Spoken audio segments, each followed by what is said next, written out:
All right, let's dive right into this. Welcome to this explainer, where we're going to unpack one of the absolute most gripping and honestly bizarre historical mysteries ever recorded. We are stepping way back in time today to examine a cold case that has literally baffled investigators and fascinated the public for decades. Today, we're opening up the dossier on the Somerton Man. And get ready, because the raw facts of this investigation, they are going to sound like something straight out of a classic noir film.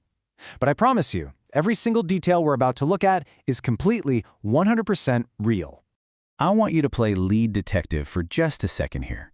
Picture this. You're walking up to a crime scene on a very public beach. You find a body. The victim is well dressed, indicating maybe some level of status, or at least that he dressed up for an occasion. But as you look a little closer, you notice something incredibly unsettling. Every single identifying label has been meticulously and carefully cut from his clothes.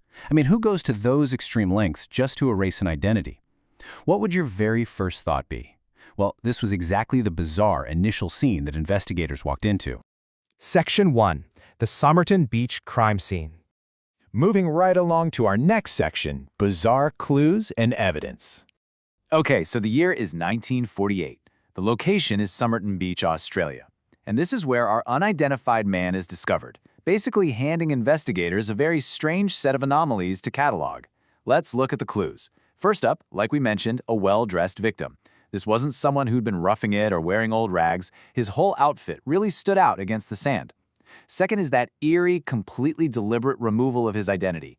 All the clothing labels were gone, and they weren't ripped out in some kind of struggle. No, they were carefully snipped away to ensure absolutely nothing could be traced back to a manufacturer, a tailor, or, an owner.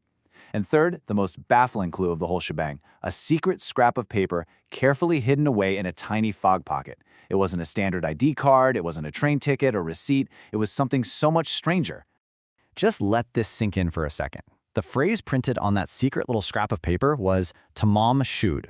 Now, translated from Persian, that means it is finished. Wow. It carries this haunting, almost cinematic finality to it, doesn't it? Why was it hidden in his pocket? Was it a weird message left behind by a killer? Or maybe a final, profound statement from the man himself right before he died? The sheer, chilling nature of this one physical clue completely transformed the investigation. It took it from a simple unidentified persons case into a profound, incredibly complex mystery. 70. That is a staggering number. For over 70 years, investigators hit a massive brick wall. Nobody knew who this man was, and nobody knew how he died. That complete lack of identifying markers, paired with that bizarre Tamam Shud clue, created this absolute void that just drew people in from all over the world. We're talking armchair detectives, professional cops, historians. Everyone tried to solve the puzzle of the Somerton Man for 7 decades, and they yielded absolutely zero definitive answers. The clues were heavily scrutinized, but the trail just remained hopelessly cold. Which brings us to the big question: spies or jilted lovers? So, when you have a well-dressed guy, completely stripped of his identity, carrying a cryptic message that literally means it is finished, what kind of motives actually fit the crime? Well, human nature hates a vacuum, right? So in the absence of hard facts, the theories just absolutely exploded. 2 massive theories really dominated global speculation. On one hand, you've got the Cold War spy theory, and it fits perfectly, doesn't it? Think about it. International espionage, erased identities, hidden codes inside secret pockets. It has all the classic hallmarks of a covert op gone terribly wrong. But on the other hand, you have the jilted lover theory. Was it a tragic romance, a dramatic, heartbroken final statement of "it is finished" on a cold, desolate beach? So, was this high-stakes international intrigue, or just a deeply personal, tragic heartbreak?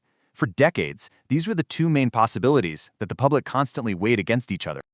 Now let's fast forward a bit to the modern DNA breakthrough. Let's just trace the immense gap in time here, because it's wild. 1948, the unidentified body is discovered on Somerton Beach.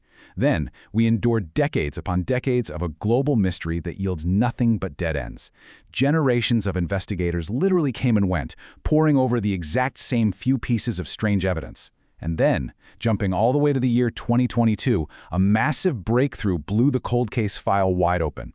Advanced DNA technology stepped in and achieved what traditional detective work just couldn't do. It finally identified the man. After more than 70 years, the Somerton Man finally had his name back. But that leads us directly into our final section, the lingering enigma. You know, you'd think that solving the who would automatically solve the entire case, right? Wrap it up in a neat little bow. But in the real world of cold case investigation, answering one question often just uncovers entirely new, glaring voids on the detective's board. So the crucial point is this. Yes, modern science finally gave him back his identity in 2022. But the utterly strange circumstances of his death and the very reason he was on that beach in the first place, they remain a complete, haunting puzzle. We finally have the who, but the why and the how are still just completely blank. And that right there is exactly what I want you to take away from this explainer today. This file, it is far from closed. The labels meticulously cut from the close, the oddly well-dressed appearance on a beach, that hidden scrap of paper reading Tamam Shud. It is finished. All of those incredibly bizarre clues still hang in the air, completely unexplained.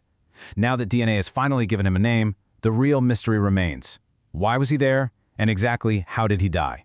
Keep questioning the evidence, guys, and let that mystery sit with you until next time.